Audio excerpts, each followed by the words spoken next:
Hello student. तो आज chapter 2 NCERT class 7 nutritions इन animals पढ़ेंगे।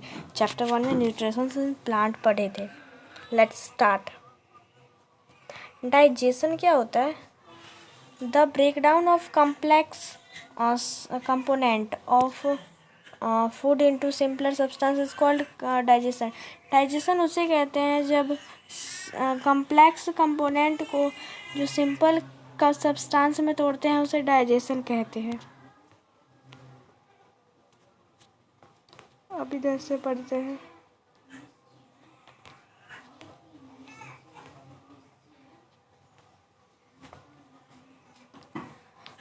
आपको एक डायग्राम दिखाती हूँ डाइजेशन कैसे होता है। ये हम लोग जब फूड को खाते हैं तो अंदर जाता है। मुंह में जो फूड रहता है ना, वो उसमें जो सलाइवा रहता है उस फूड को क्या बोलते हैं? बोलस बोलते हैं। और ये ओसोफेर फूड पाइप ओसोफेगस से ये जाता है food due to peristalsis. Due to ऐसे जो होता है उसको पेरिस्टालिस बोलते हैं। लीवर यहाँ होता है, बाइल जूस निकलता है और स्टोमैक में खाना जाता है और बाइल जूस में मिलता है। एंड पैनक्रियास से पैनक्रियाटिक जूस आता है, वो मिलता है। फिर ये स्मॉल इंटेस्टाइन में जाता है, फिर लार्ज इंटेस्टाइन में जाता है, फिर रेक्टम में जाता है, फिर एनस से निकल जाता है।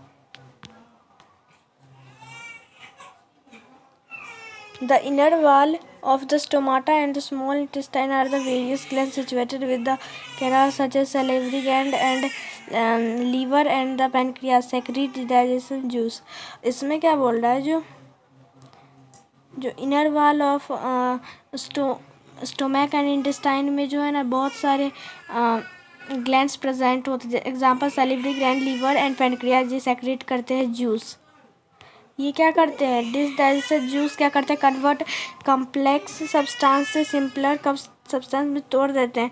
The digestion track and the situated gland together the digestive system. Digestive जो सिस्टम डाइजेस्ट करने में मदद करता है फूड को, उसे डाइजेस्टिव सिस्टम कहते हैं। इंजेशन किसे कहते हैं? The process of taking food into the body is called ingestion. Ingestion उसे कहेंगे जिस प्रोसेस से हम फूड लेते हैं अपने बॉडी में, उसे इंजेशन कहते हैं।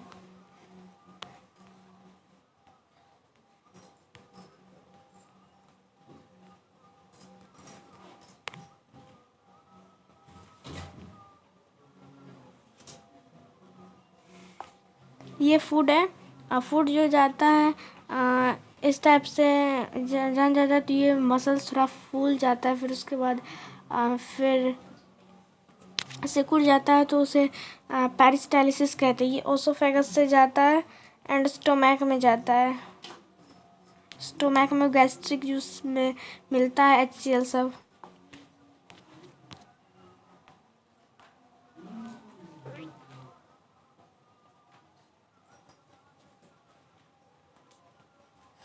इसमें क्या है? द डाइजेस्टिव जूस क्या करते हैं? Break down the protein into simpler substance.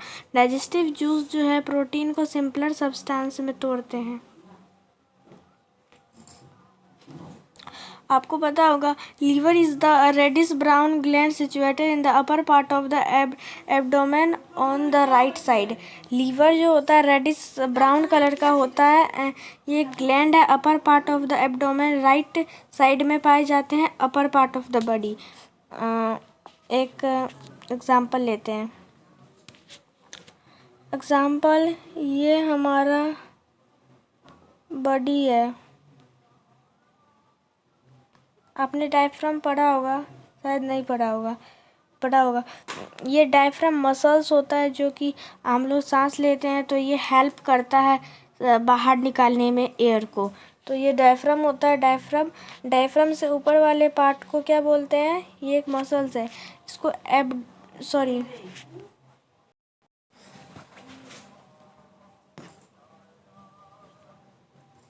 ये बता रहे थे। ये एक मैन है, और ये इसका बॉडी है। और यहाँ पर डायफ्राम है जो कि डोम शेप का होता है, DOME डोम शेप का होता है। डायफ्राम के ऊपर वाले पार्ट को क्या बोलते हैं? Thoracic cavity, THO thoracic cavity. और नीचे वाले पार्ट को एब्डोमिनल कैविटी, वही है abdominal cavity. Largest gland in the body, liver. और ये बाइल जूस निकालता है जो कि स्टोर्ड होता है गॉल ब्लैडर में। एग्जाम्पल यहाँ पर एक ये लीवर है और इसके यहाँ पर ये गॉल ब्लैडर पाए जाते हैं, इसके जस्ट नीचे। The bile play an important role in the digestion of fats. Bile जो है ना, बाइल जूस जो है बहुत इम्पोर्टेंट रोल करता है हमारे बॉडी में डाइजेशन, फैट का डाइजेशन करने में। अब यहाँ पर एक कहानी है, ये है कि जो कैसे पता चला कि जो stomach was discovered by strange.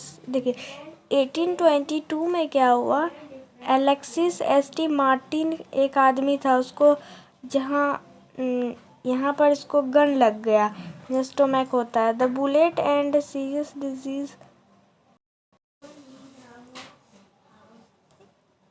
एक आदमी था जिसका नाम था एलेक्सिस ST मार्टिन का एक एक्सीडेंट हो गया था 1822 में।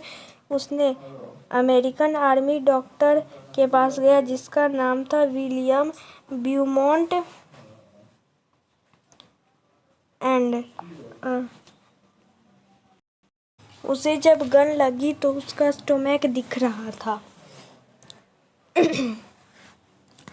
तो उसने, ये आदमी जब खाना खा रहा था तो डॉक्टर ने बैठकर देख रहा था कि जो इसके पेट से कुछ फ्लूइड निकल रहा है जो बाइल जूस था। इसी से पता लगा कि बाइल जूस सेक्रेट होता है। अब एब्जॉर्प्शन पढ़ते हैं। The digested food can now passes into the blood vessels in the wall of intestine। देखिए एब्जॉर्प्शन किसको बोलते हैं? Example, this is small intestine.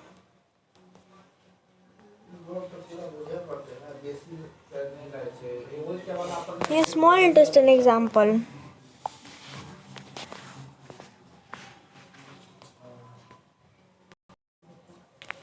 ये स्मॉल इंटेस्टाइन और इसके वाल पर जो होता है ना, ये विली लाइक स्ट्रक्चर इस टाइप से होता है, जो कि जब फूड आता है तो उसका जूस जो होता है ना एब्जॉर्ब करता है और उसमें से मिनरल्स लेता है, न्यूट्रिशन सॉरी।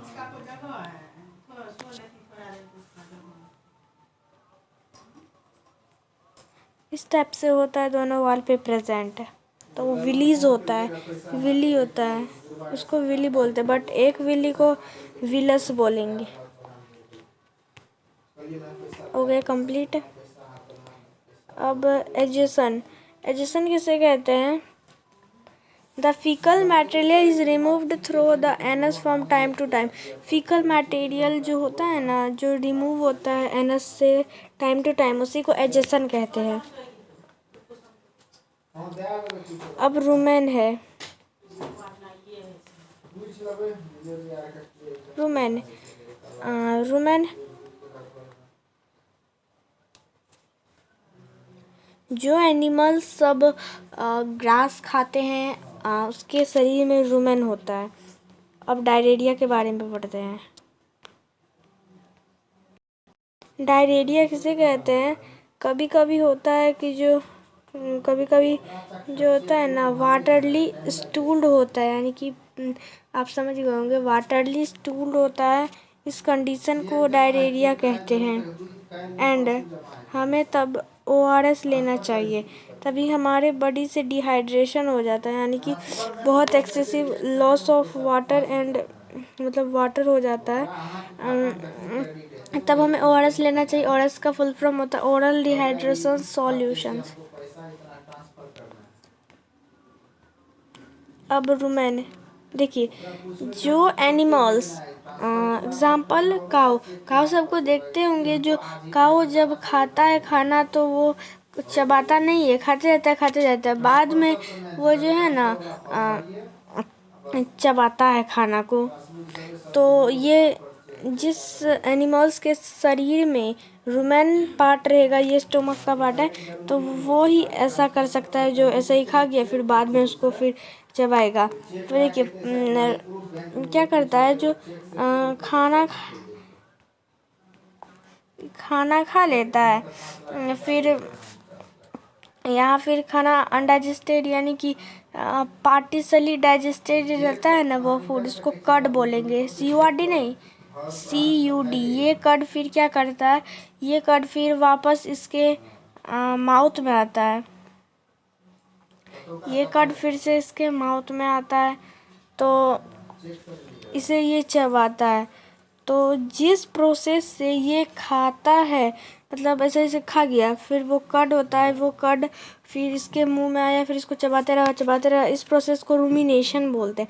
एंड इस टाइप के एनिमल को जो एनिमल ऐसे खा जाए और उसको ना चबाए फिर बाद में चबाए, तो उस टाइप के एनिमल को रूमिनेंट्स कहेंगे। और ग्रास में जो है ना, the grass is rich in cellulose, एक टाइप का ये कार्बोहाइड्रेट है। ग्रास में बहुत सेलुलोज होता है, एक टाइप का ये कार्बोहाइड्रेट है। जो रूमिनेंट्स है वही खा सकते हैं, बट वही बस खा सकते हैं। ग्रास को हम लोग नहीं खा सकते, काहे कि हमारे समय रूमेन नहीं है। इसमें रूमेन में बहुत सारे बैक्टीरिया प्रेजेंट होता है, जो कि ग्रास में तो बैक्टीरिया होते हैं, उसको मारते हैं। अब अमीबा है। अमीबा क्या है? Amoeba is a Amoeba is a microscopic single-celled organism found in pond water. Amoeba has a cell membrane.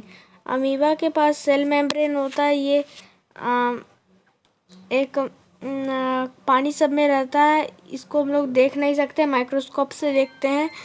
इसके पास सेल मेम्ब्रेन होता है एंड न्यूक्लियस होता है and many bubbles like vacuoles cytoplasm में होता है। इसके पास बबल्स होते हैं साइटोप्लाज्म में। एंड इसका जो होता है ना, कोई शेप नहीं होता है, इसका इरेगुलर शेप होता है।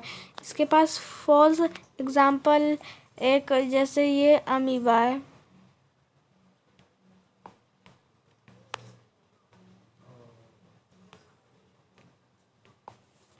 ये अमीबा है,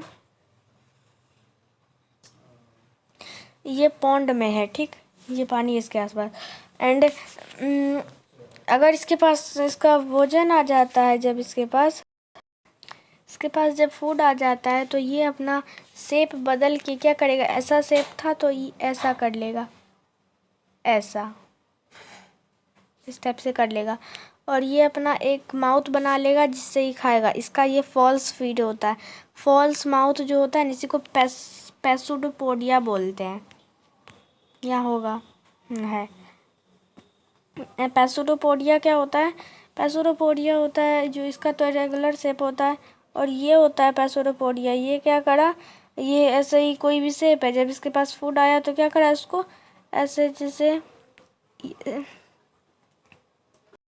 ये शेप है, और जब फूड आया तो ये अपने ऐसे कर लेता है, ऐसे जाके अंदर चले जाता है फूड।